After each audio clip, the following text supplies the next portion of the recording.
नमस्कार,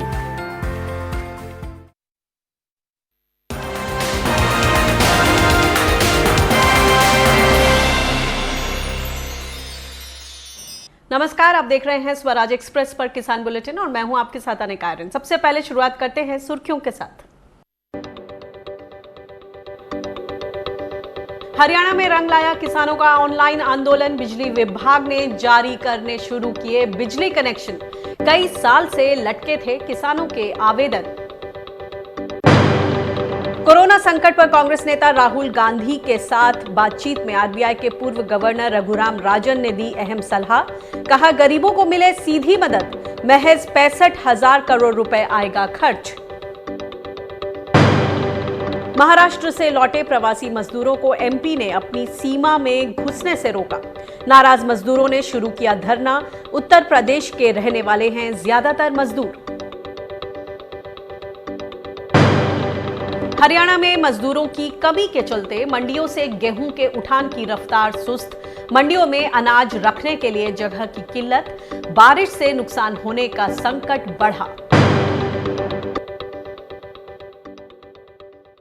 और बुलेटिन में सबसे पहले शुरुआत करते हैं। हरियाणा में ट्यूबवेल कनेक्शन के लिए किसानों का अनोखा प्रदर्शन कामयाब रहा है। किसानों की नाराजगी को देखते हुए बिजली विभाग ने सालों से लटके चले आ रहे कनेक्शंस जारी करने शुरू कर दिए हैं। इसके तहत पहले हफ्ते में उन किसानों को कनेक्शंस मिलेंगे जिनके खेतों में पहले से लाइन गुजरी हुई है। इसके बाद उन किसानों को कनेक्शन दिए जाएंगे जहां कनेक्शन देने से पहले पोल लगाने की जरूरत है। खट्टर सरकार के खिलाफ ऑनलाइन अभियान छेड़ने वाले किसानों का कहना था कि नहरों से पर्याप्त पानी नहीं मिलता, इससे कपास और दूसरी फसलों की सिंचाई में दिक्कत आती है। हालांकि सोशल मीडिया पर अभियान के जोर पकड़ने के बाद बिजली विभाग ने 2012 के बाद से लंबित बिजली कनेक्शन देने की प्रक्रिया शुरू कर दी है। किसानों ने इस खबर को प्रमुखता से उठाने के लिए स्वराज एक्सप्रेस चैनल का आभार जताया है। तो इस आंदोलन में जहां हरियाणा के सभी जिलों के किसानों ने बढ़ चढ़कर हिस्सा लिया, सरकार को फेसबुक, ट्विटर, व्हाट्सएप और फोन कॉल्स के जरिए जगाने का काम किया, वहीं जो मीडिया का सहयोग इस आंदोलन में रहा वह अतुलनीय है। विशेष तौर पर स्वराज एक्सप्रेस की किसान बुलेटिन की टीम ने जिस प्रकार से इस मुद्दे को राष्ट्रीय स्तर पर अपने किसान बुलेटिन के अंदर दिखाया, जिससे कि सरकार चेती और पूरे देश में इस आंदोलन की बात होने लगी, इसलिए मैं विशेष तौर पर स्वराज एक्सप्रेस के किसान बुलेटिन की टीम और अनिका आर्यन जी का विशेष तौर पर धन्यवाद करता हूं। मध्य प्रदेश में किसानों की कर्ज माफी के मुद्दे पर सियासत शुरू हो गई है। कर्ज और ब्याज चुकाने में 31 मई तक छूट के बावजूद किसानों के गेहूं के भुगतान में से कर्ज का पैसा काटा जा रहा है। लेकिन शिवराज सरकार इसके लिए पूर्ववर्ती कमलनाथ सरकार को जिम्मेदार ठहराने में जुटी है। देखिए यह रिपोर्ट। लॉकडाउन में किसानों को राहत देने के लिए सरकार ने कई ऐलान किए। इनमें से एक था किसानों को 31 मई तक कर्ज लौटाने और ब्याज चुकाने में छूट का। लेकिन मध्य प्रदेश में किसानों को इसका कोई फायदा नहीं मिला। जो किसान गेहूं बेच रहे थे उनके भुगतान से कर्ज की वसूली लगातार जारी है। किसान लगातार इस बात का विरोध कर रहे थे, लेकिन अब इस मुद्दे पर सियासत भी शुरू हो गई है। राज्य के कृषि मंत्री कमल पटेल ने इस मामले पर पूर्ववर्ती कमलनाथ सरकार को घेरते हुए कर्ज माफी के मामले पर किसानों के साथ धोखा करने का आरोप लगाया है। किसानों की उत्पादन का उपार्जन का कार्य हो रहा है वो नियम अनुसार हो रहा है। पिछले बार का अगर कोई स्टैंडिंग कर्ज है तो उसका अमाउंट उस लिहाज से काटकर उनको बाकी की राशि दी जा रही है, जो उनको लिखित तौर पर अवगत भी कराई जा रही है। इसमें ना नियमों में फेरबदल है ना बदलाव है। हाँ, इसके नाम पर धोखाधड़ी का काम, ठगी का काम कांग्रेस की तत्कालीन सरकार ने जरूर किया। किसानों को गुमराह किया और उनको कह दिया कि उनका तो कर्जा माफ हो गया, लेकिन असलियत तो सबके सामने है। वहीं कांग्रेस ने इसका जवाब देते हुए खुद शिवराज सरकार पर किसानों को गुमराह करने का आरोप मढ़ा है। कोरोना की इस भीषण त्रासदी में जब हमें किसानों की मदद करनी चाहिए, तब मध्य प्रदेश की सरकार उनकी जो है गर्दन दबोचने में लगी हुई है। जिन किसानों का कर्जा माफ़ी होने के सर्टिफिकेट जारी हो चुके थे, उनके लिए उनकी फसल के जो भुगतान हैं उनमें से कर्जे की राशि काटी जा रही है और ये उनके साथ धोखा है। किसानों के साथ ये धोखा हो रहा है। दरअसल मध्य प्रदेश में सत्ता में आने के बाद पूर्व मुख्यमंत्री कमलनाथ ने 48 लाख किसानों का 54,000 करोड़ रुपए का कर्ज माफ किया था। लेकिन अब उन किसानों से भी कर्ज वसूली की जा रही है जिन्हें बकायदा कर्ज माफी के प्रमाण पत्र मिले और बैंकों से एनओसी भी मिल चुकी है। 50,000 से नीचे के सहकारिता के जो ऋण माफ हुए थे, जिनके लिए नो ड्यूज तक किसानों को मिल गए थे, और उस समय बैंकों ने उनको मान्य कर लिया था और स्वयं कह दिया था कि हाँ तुम्हारा खाता में पैसा आ चुका है और कर्ज माफ हो चुका है। अचानक सत्ता परिवर्तन के बाद वही बैंक किसान से कह रहे हैं कि इस सर्टिफिकेट की कोई वैल्यू नहीं है, क्योंकि इस बात की कोई गारंटी नहीं कि अब ऊपर से पैसा आएगा कि नहीं आएगा, क्योंकि सरकार बदल चुकी है। कोरोना महामारी में तो रहम करो सरकार, आपकी राजनीति के लिए पूरा साल 365 दिन पड़े हैं। मध्य प्रदेश में ये सियासी घमासान कब तक और कितना चलेगा ये तो नहीं कहा जा सकता, लेकिन ये तय है कि इस पूरे मामले में किसान ही पिस रहे हैं और ऐसा ही रहा तो किसानों की मुश्किलें और बढ़ती जाएंगी। भोपाल से सचिन चौधरी के साथ ब्यूरो रिपोर्ट, स्वराज एक्सप्रेस। इस मुद्दे पर और ज्यादा इंसाइट लेते हैं, बातचीत करते हैं और समझते हैं कि क्या है आखिर जमीनी हकीकत। इस पर बातचीत करने के लिए हमारे साथ किसान नेता केदार सिरोही फोन लाइन पर जुड़ गए हैं। केदार जी, सरकार ने जो ये बात बोली है कि कितने ही किसानों के नो ड्यूज सर्टिफिकेट अभी आए नहीं हैं और 50,000 तक का ही कर्ज माफ हुआ है, बाकी 2 लाख का वादा था। इस सब को लेकर अब आपको क्या लगता है इस वक्त ये बातें क्यों हो रही हैं? देखिए, ये सरकार फेल्यूर है, इसको समझ में नहीं आ रहा है। खरीदी में फेल्यूर हो गई है, किसानों की नुकसानी में फेल्यूर हो गई है, दूसरे तरीके के जो मैनेजमेंट और सहयोग करने के लिए उसमें था, सब जगह से फेल्यूर हो गई है। किसानों में आक्रोश दिख रहा है। तो ये लोग बहकाने, बहलाने, फुसलाने में माहिर लोग हैं। तो इस तरह का ये एक स्टंट लेके आए हैं सामने, इससे ज्यादा कुछ भी नहीं है। किसानों की किस तरह की स्थिति है? क्या वो कंफ्यूज्ड हैं या वो आश्वस्त हैं इस चीज को लेकर? तो किसान जो है कर्ज माफी के साथ है। अगर भाजपा सरकार अगर उसको कंटिन्यू नहीं करती है तो सारा मध्य प्रदेश का किसान जो है वो सड़कों पर होगा और इनको करके देना पड़ेगी। एक तरफ फसल खरीद में जिस तरह से कर्ज की वसूली हो रही है, राशि काटी जा रही है, तो बोला जा रहा है कि दूसरी तरफ बोला जा रहा है कि किसान हितैषी होना है। जिन जिन किसानों की कांग्रेस के समय कर्ज माफी नहीं हुई वो मुद्दे सामने आए। तो ये जो दो तरफ से बातें सामने आ रही हैं, एक तरफ फसल खरीद में से राशि काटी जा रही है, किसानों को परेशानी हो रही है, इस वक्त उनको पैसा चाहिए हाथ में, वो उनको मिल नहीं रहा है। तो ये किस तरह की स्थिति बन गई है किसानों के लिए?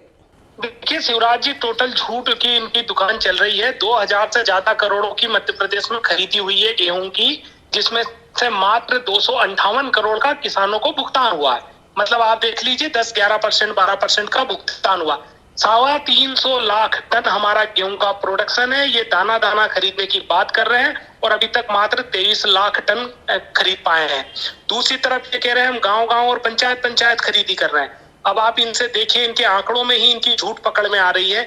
हमारे यहाँ 52,000 गाँव है, 23,000 हमारे यहाँ सोसाय पंचायत है और इनने खरीदी केंद्र मात्र 4,305 रखे।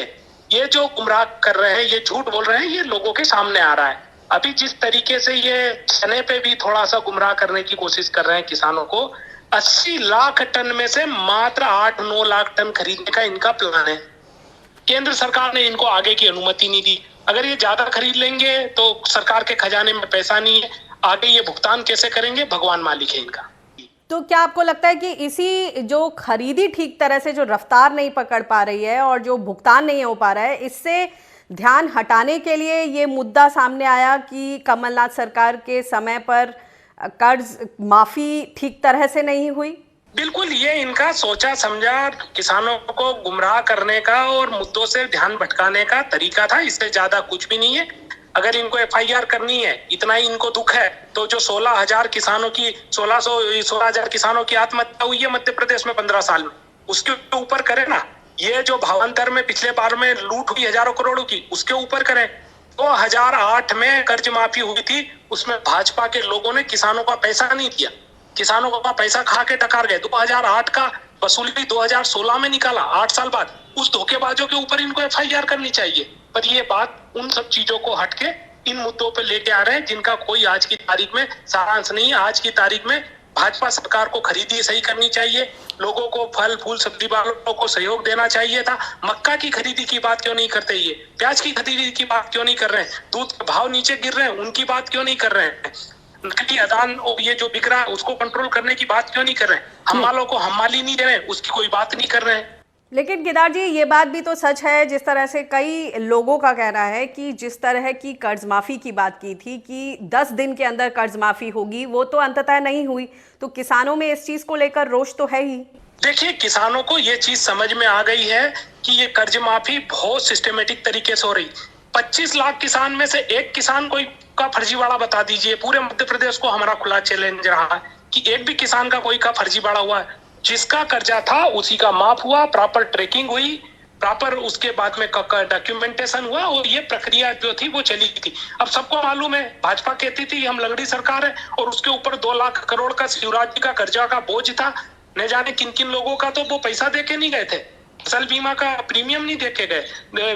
जो प्याज उत्पादक किसान थे उनको भावांतर का पैसा नहीं दिया, कई लोगों की सैलरियां नहीं दी। ऐसी स्थिति में ये करना एक बहुत बड़ा चैलेंज था। अगर सरकार भाजपा को, कांग्रेस को करारा जवाब देना है तो हम तो 2 लाख की बोल रहे हैं, ये 3 लाख क्यों नहीं माफ करके हमारे मुंह पे करारा जवाब, हमारे लोगों को करारा जवाब दे। अगर इनको इतना ही है तो 3 लाख रुपया माफ करे किसानों का। जी, बहुत बहुत शुक्रिया इस इंसाइट के लिए। मध्य प्रदेश में आदिवासी परिवारों से महुआ की खरीद योजना हवाई साबित हो रही है। आलम यह है कि लोगों तक इसकी सरकारी खरीद होने की जानकारी तक नहीं पहुंच पाई है। लाभ तो दूर की बात है, देखिए ये रिपोर्ट।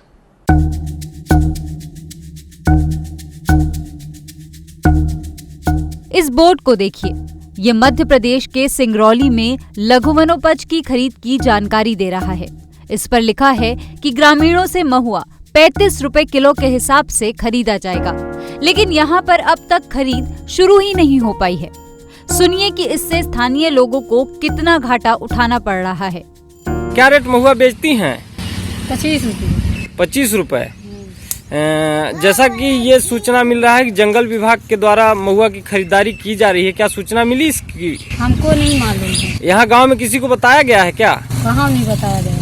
और क्या रेट महुआ बेच रहे हैं आप लोग? 25 रुपया। 25 रुपए।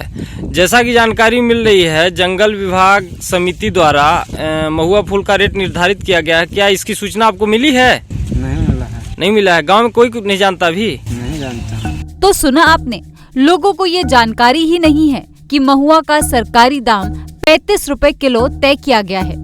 इससे इन्हें प्रति किलो 10 रुपए का घाटा उठाना पड़ रहा है। लेकिन इस बारे में जब अफसरों से पूछा गया तो उन्होंने क्या कहा, आप भी सुन लीजिए। ये जागरूकता के लिए बहुत हर जगह पर लिखवाया भी गया है, वॉल पेंटिंग्स में भी लिखवाया गया हुआ है, पिछले साल भी लिखवाया था। इस समय भी जो नए निर्देश हैं वो दीवारों पर लिखवाए हैं। और जैसे आपके माध्यम से मुझे सूचना मिल रही है तो मैं तत्काल इसमें दोबारा पुनः लोगों को भेज के गांव में डोडी पिटवा के फिर से हम उनको पर्याप्त सूचना उपलब्ध करवाएंगे, जिससे कि किसी का कोई एक्सप्लॉयटेशन ना हो और उनका महुआ ज्यादा से ज्यादा रेट में बिके। अगर अधिकारी की बात मान ली जाए कि जानकारी लोगों तक पहुंच गई है, तो सवाल ये उठता है कि अभी तक खरीद क्यों नहीं शुरू हो पाई है, जबकि खेती किसानी और वनोपज को लॉकडाउन से बाहर रखा गया है। 25 तारीख के बाद से लोगों ने महुआ बेचना चालू किया है, क्योंकि महुआ का जो कलेक्शन है अभी भी हो रहा है। और महुआ का, जैसा कि आपको भी विदित है कि महुआ एक बार कलेक्ट करने के बाद लोग सुखाते हैं और सुखाने के बाद उसको मार्केट में बेचते हैं। तो इसका है कि 25 तारीख से हमें जो निर्देश प्राप्त हुए थे, हमने ये करा हुआ है सुविधा। तो जब भी अगर कोई भी अगर ये बेचना चाहता है वो आए हमारे सेंटर्स तो खुले हैं, भले ही वो लॉकडाउन रहेगा, हमारे सेंटर्स 5 बजे तक शाम तक खुले रहेंगे।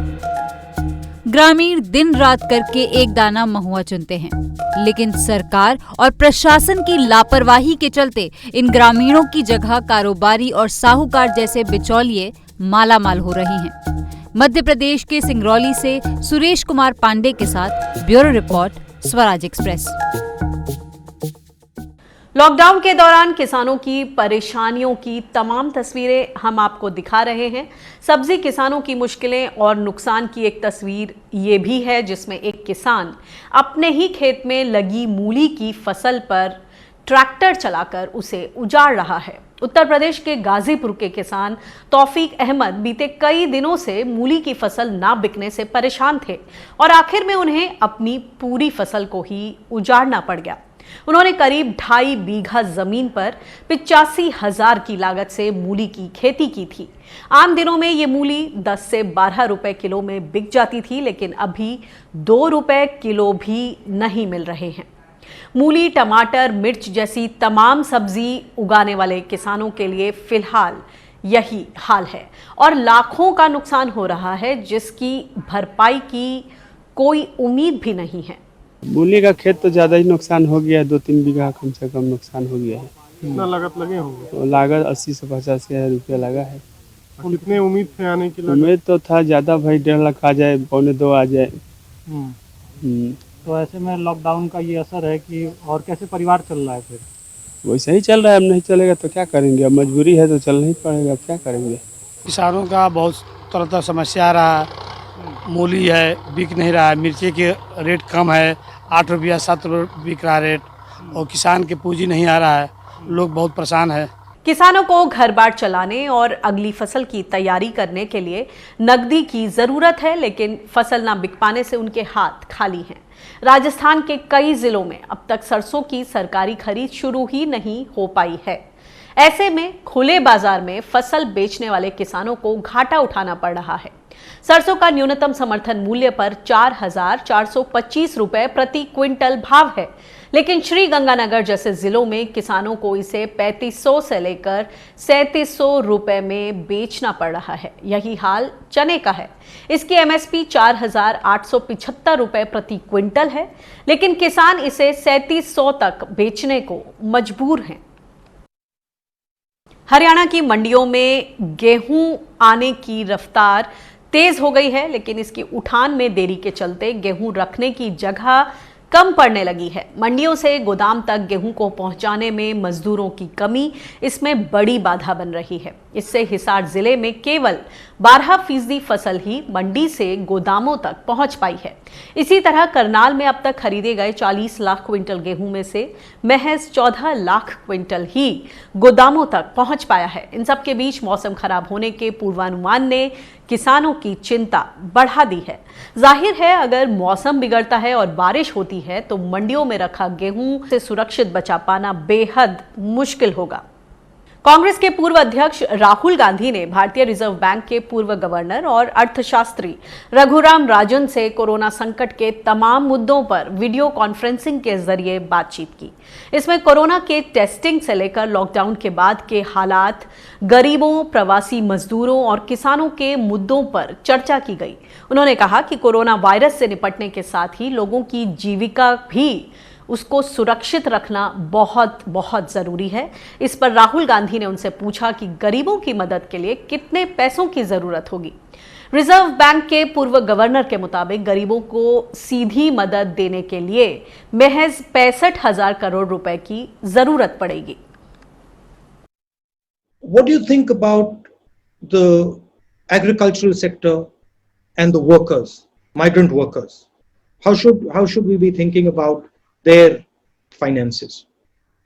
Well, this is where I think the efforts we made on direct benefits transfers sort of needs to be realized at this point. All the ways we transfer to relatively poor people, we need to take a call on that. You know, we have different ways of accessing through widows' pensions, through the Manrega rolls. And we need to say, look, these are people who don't have a job right now, who don't have a livelihood. And for the next 3 or 4 months, while this uncertainty is on, we're going to support them. तो doctor राजन, कितना पैसा लगेगा गरीबों की मदद करने के लिए?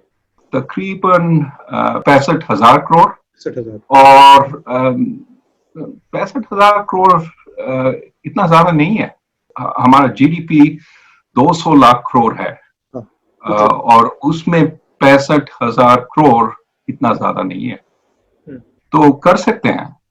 और अगर ये गरीबों के लिए है और अगर उनका जिंदगी बचाने के लिए है, तो करना चाहिए। लॉकडाउन के बीच सबसे ज्यादा परेशानी प्रवासी मजदूरों को हो रही है। महाराष्ट्र से चले हजारों प्रवासी मजदूरों को मध्य प्रदेश की सीमा पर पुलिस ने रोक लिया है। ये श्रमिक मुंबई बड़वानी हाईवे पर फंसे हुए हैं। मजदूर राज्य सरकार से अपने अपने घर जाने की मांग कर रहे हैं।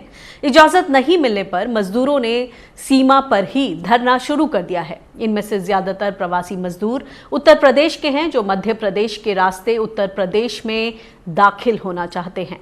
इस बीच में गृह मंत्रालय ने राज्यों की आपस में बातचीत करके प्रवासी मजदूरों की वापसी सुनिश्चित करने की छूट दे दी है। इसे देखते हुए झारखंड, राजस्थान और बिहार जैसे राज्यों ने केंद्र सरकार से विशेष ट्रेनें चलाने की मांग की है।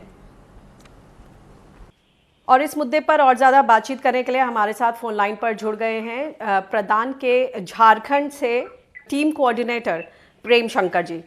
प्रेम जी, स्वागत है आपका किसान बुलेटिन में। ये MHA की जो फ्रेश गाइडलाइंस हैं, अब सारे ही जितने भी माइग्रेंट लेबर्स फेज़ 2 लॉकडाउन में अलग अलग शहरों में फंसे थे, अब ऐसी अंदेशा जताया जा रहा है कि ये सब लेबर अपने अपने गांव की तरफ पहुंच जाएंगे अगले 1 हफ्ते में, जिस तरह की व्यवस्था की बात हो रही है। अब ये बताएं कि गांव में प्रखंड लेवल पर, पंचायत स्तर पर किस तरह की तैयारियां हैं इन माइग्रेंट लेबर को, जब वो वापस गांव में आएंगे तो उनको किस तरह की सुविधाएं मिलेंगी, क्या तैयारी है? देखिए, 2 तरीके से इसको बात कर सकते हैं। एक तो कि जो मेडिकल सपोर्ट की जहाँ तक बात है कि वैसे जो माइग्रेंट वर्कर्स आएंगे उनकी एक स्क्रीनिंग करके एंड देन उसमें जो सिम्टमिक एंड असिम्टमिक है उसके आधार पर उनको असिम्टमिक को होम क्वारंटाइन करना, गांव भेजना, एंड जो सिम्टमिक कंफर्म होंगे उनको बेसिकली स्पेशल मेडिकल केयर के लिए उनको स्पेशल क्वारंटाइन सेंटर्स में रखना। इस तरह की तैयारियां जो है वो प्रशासनिक स्तर पर की जा रही हैं यहाँ पे। और जो लोग बेसिकली गांव में आ चुके हैं या अभी आने वाले हैं उनके लिए लाइवलीहुड को रिस्टोर करना वो एक बढ़िया है, जहाँ पर अभी प्रशासनिक तैयारी चल रही है जोर शोर से। और खासकर बात करूं तो पंचायत स्तर पर और प्रखंड स्तर पर जिला प्रशासन के मार्गदर्शन में लोगों ने मनरेगा को लेकर काफी मुस्तैदी से उसके लिए तैयारी यहाँ पर कर दी है। मनरेगा में हमेशा से इस तरह की दिक्कतें रही हैं कि लोगों को कितने ही समय से उनकी दिहाड़ी नहीं मिल पाई है, बजट्स कम हैं, एडमिनिस्ट्रेटिव कंस्ट्रेंट्स हो जाते हैं। ऐसे में जो रजिस्ट्रेशन है, जो पुराने लोग हैं जिनकी रजिस्ट्रेशन हो चुकी है पहले, उनको कंसिडर किया जाएगा। ऐसे में जो लोग शहर से आ रहे हैं, जो अब तक शहरों में काम करते थे, उनकी रोजगार की किस तरह की व्यवस्था हो पाएगी? यहाँ पे आपने बिल्कुल सही कहा कि ये स्थिति रही है, लेकिन झारखंड में कुछ जो ऐसे अनुप्रयोग हुए हैं सिविल सोसाइटी ऑर्गेनाइजेशंस के साथ मिलकर के, जिससे हम लोग ये सीख ले सकते हैं। जैसे यहाँ पर एक क्लस्टर फैसिलिटेशन टीम के तहत में राज्य सरकार ने काफी एक अच्छा काम किया, जिसमें जिलों में अलग अलग जो सिविल सोसाइटीज हैं उनकी टीम में मिलकर के इसको मनरेगा को रिजुवनेट करके इसमें लाइवलीहुड एसेट्स क्रिएट करने में, समय उनको पेमेंट दिलाने में काफी बढ़िया काम किया है। तो ये जो डिमांड एंड सप्लाई के बीच का जो गैप रहा है, इसको कम करने में CFT प्रोजेक्ट ने काफी मदद किया है। और ये मुझे लगता है कि ग्रामीण विकास मंत्रालय की अगुवाई में ये चली थी। और ये लर्निंग को लेते हुए मुझे लगता है कि अभी के समय में ये काफी कारगर होगा और इसकी लर्निंग्स को दोबारा इम्प्लीमेंट करने में, तो मुझे लगता है कि इस तरह के प्रोजेक्ट्स को लेकर सरकार को आगे आनी चाहिए। एक और उदाहरण लेते हैं, जैसे कि झारखंड में बड़े पैमाने पर दीदी किचन चल रही हैं, सेल्फ हेल्प ग्रुप्स की महिलाएं सामने आकर खाना बना रही हैं और कई मजदूरों को दिन में खाना खिला रही हैं। अब मान लीजिए ये स्थिति किस तरह से बदलेगी अगले 3-4 दिनों में, जब ये माइग्रेंट लेबर फिर से एक बार शहर से अपने अपने गांव पहुंचेंगे, किस तरह का दबाव आप देखते हैं? जो स्थितियां अभी संभल पाई हैं इतने दिनों में, क्या उन पर और ज्यादा दबाव नहीं बढ़ेगा? मुझे लगता है कि अभी जो समय मिला है उसमें एक फील्ड लेवल की तैयारी हुई है, एक मैपिंग असेसमेंट की गई है कि कितने ऐसे वल्नरेबल लोग हैं और जिसके लिए हमें खाद्यान्न की व्यवस्था करनी है, कम्युनिटी किचन की व्यवस्था करनी है। एक असेसमेंट के मुताबिक बोला जा रहा है कि कुछ करीब 3 लाख लोग ऐसे हैं जो झारखंड में हैं, जो भूखमरी से प्रभावित हैं। और राइट टू फूड ले लीजिए, ये जो ऑर्गेनाइजेशन है, इन सब का मानना है कि ये आंकड़ा और भी ज्यादा हो सकता है। तो आंकड़ा जो है वो अपनी जगह पे सही है। मुझे लगता है कि आंकड़ों को देखते हुए उस तरह की तैयारी की जरूरत है। आने वाले समय में मुझे लगता है कि एग्रीकल्चर पे इसका लोड बढ़ेगा, MGNREG है जिसके ऊपर इसका लोड बढ़ने वाला है, तो हमें उसकी तैयारी उस तरीके से ही करनी है। खाद्य एवं आपूर्ति विभाग ने भी उस तरीके से तैयारियां की हैं और मुझे लगता है कि आने वाले समय में रीजनरेटिव एग्रीकल्चर में कैसे करके कम निवेश में हम अधिक तरीके से जो खाद्यान्न फसलें हैं उसके ऊपर में फोकस कर सकते हैं, जो न्यूट्रिटिव क्रॉप्स है उसके ऊपर में मेजर हम फोकस कर सकते हैं, और मेजरली ऑर्गेनिक तरीके से हम किस तरीके से जो इंडिजिनस वैरायटीज हैं उसको लेकर आगे बढ़ सकते हैं। और खासकर मेजरली जो ट्राइबल एरियाज हैं जहां पर उनके लिए जरूरी होगी कि हम जो बाहर से जो हमारे केमिकल फर्टिलाइजर पेस्टिसाइड इस पे थे, तो शायद अभी जो इंडिजिनस हमारे जो सीड्स हैं उसके माध्यम से हमें आगे बढ़ने की जरूरत होगी।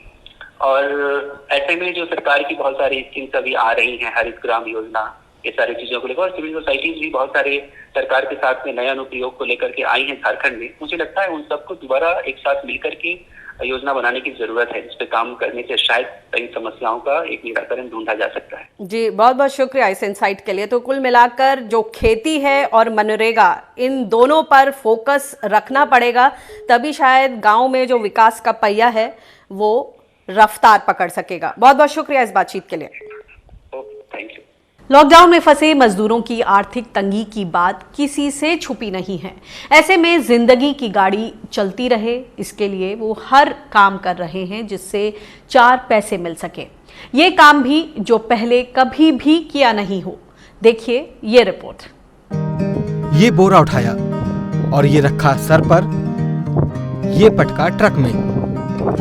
देखने से ही लग रहा है कि ये पेशेवर हम्माल यानी पल्लेदार नहीं है, लेकिन इनके सामने अभी जो मुसीबत आई है वो इन बोरों के वजन से कहीं ज्यादा है। मध्य प्रदेश में हरदा जिले के बीड़ गांव में ये महिलाएं आई तो थीं फसल कटाई के लिए, लेकिन अचानक हुए लॉकडाउन से अपने घर नहीं लौट सकी। ऐसे में जिंदगी की गाड़ी चलती रहे, इसके लिए इन्होंने हम्माली का काम संभाल लिया। यहाँ पे बोरी भरना और ट्रक में भरना। जी, कब से कर रहे हैं आप? यहाँ 15 तारीख से शुरू हुआ है जी, क्योंकि ये काम जो है पुरुषों का काम है और महिलाएं आप लोग कर रही हैं। आपको कुछ सहज नहीं लगता है कि ये काम भारी वजनदार काम है? नहीं, हमको तो वजन है पर आसानी लगती है। लॉकडाउन के चलते सरकारी खरीद केंद्रों पर काम करने के लिए दूसरे राज्यों से मजदूर नहीं आ सके, लेकिन इन महिलाओं ने उनकी कमी को पूरा कर दिया। कटाई के बाद खाली समय था और लॉकडाउन के कारण वो यहीं रुके हुए थे। हमने उनसे पूछा कि आप लोग काम कर पाएंगी क्या, महिलाओं एवं पुरुषों से उनके साथ में जो भी आए हुए थे, तो उन्होंने कहा कि हाँ भैया हम खरीदी में आपकी मदद कर सकते हैं। तो हमने एक दिन पहले खरीदी करवा के उन लोगों से दिखवाया, तो खरीदी में तुलाई एवं परिवहन में दोनों में सही रूप से काम किया, तो हम लोगों ने उनको काम पर रख कर यहाँ हम खरीदी करवा रहे हैं। लॉकडाउन में फंसी इन महिलाओं को तो ये काम मिल गया, लेकिन सभी को ये मौका मिलना आसान नहीं है। ऐसे में हुनर और क्षमता होते हुए भी मेहनतकश मजदूर मुफलिसी में जीने को मजबूर हैं। मध्य प्रदेश के हरदा से लोमेश कुमार गौर के साथ ब्यूरो रिपोर्ट, स्वराज एक्सप्रेस। इसी के साथ खेती किसानी और ग्रामीण भारत की खबरों में फिलहाल इतना ही। देश दुनिया की ताजा तरीन खबरों के लिए आप बने रहिए स्वराज एक्सप्रेस के साथ। मुझे दीजिए इजाजत, नमस्कार।